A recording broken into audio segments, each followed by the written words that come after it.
حضرت علی رضی اللہ تعالیٰ عنہ کی ایک حدیث ہے کہ ایک غلام ان کے پاس حاضر ہوا جو زر کتابت ادا کرنے سے عاجز ہو گیا تھا، یعنی آزادی کی قیمت دینے سے عاجز ہو گیا تھا، اور عرض کیا کہ میری مدد فرمائیے۔ حضرت علی نے فرمایا کہ میں تمہیں ایسے کلمات سکھاتا ہوں جو رسول اللہ صلی اللہ علیہ وسلم نے مجھے سکھائے تھے، اگر تمہارے اوپر پہاڑ کے برابر بھی قرض ہوگا تو بھی اللہ تعالیٰ تیری طرف سے ادا کر دے گا۔ یوں کہا کرو، اللہم اکفنی بحلالک عن حرامک واغننی بفضلک عمن سواک۔ اے اللہ مجھے حلال مال دے کر حرام سے باز رکھ اور مجھے اپنے فضل سے اپنے علاوہ دوسروں سے بے نیاز کر دے۔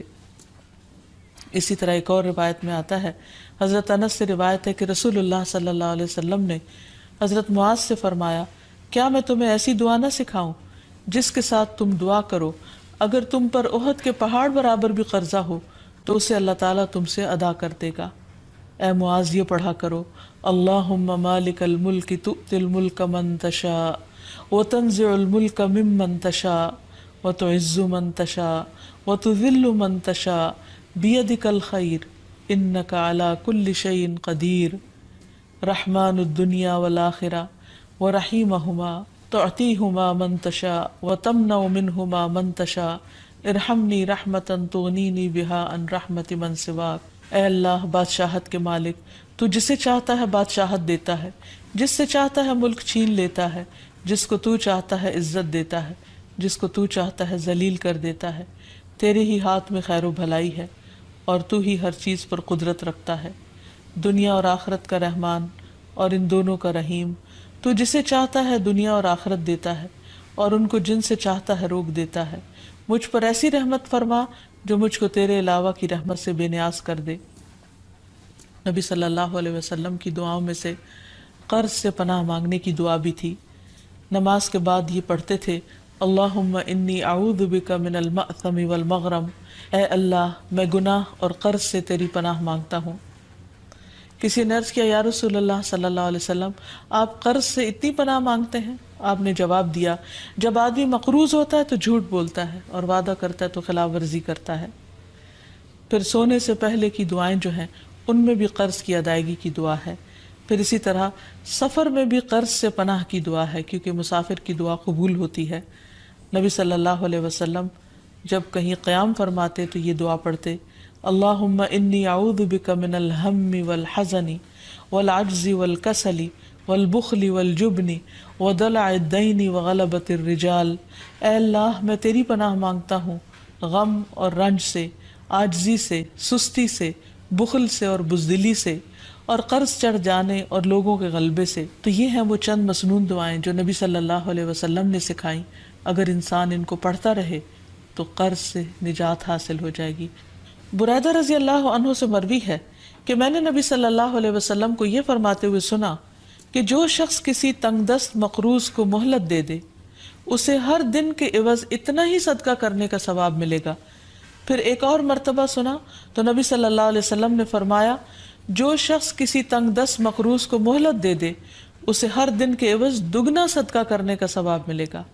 میں نے عرض کیا، یا رسول اللہ صلی اللہ علیہ وسلم پہلے میں نے آپ کو ایک گنا پھر دگنا ثواب کا ذکر کرتے ہوئے سنا تو نبی صلی اللہ علیہ وسلم نے فرمایا، قرض کی ادائیگی کی مہلت کا وقت آنے سے قبل اسے روزانہ ایک گنا صدقہ کرنے کا ثواب ملے گا، اور قرض کی ادائیگی کی میعاد گزرنے کے بعد مزید مہلت دینے پر دگنا ثواب ملے گا۔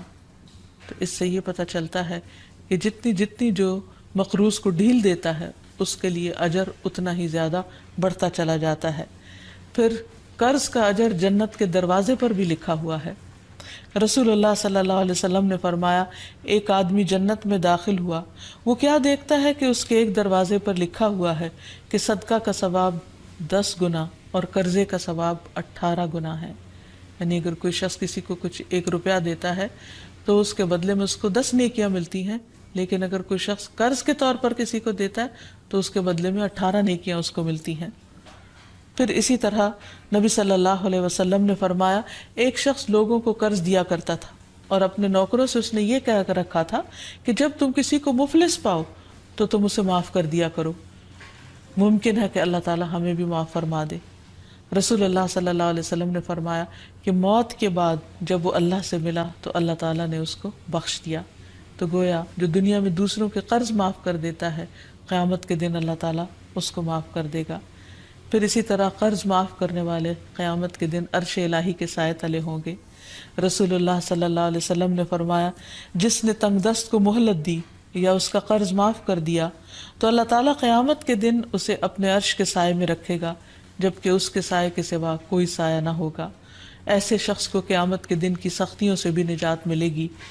پھر یہ بھی ہے کہ جو شخص کسی کو قرض معاف کر دیتا ہے اسے قیامت کے دن کی سختیوں سے نجات مل جاتی ہے.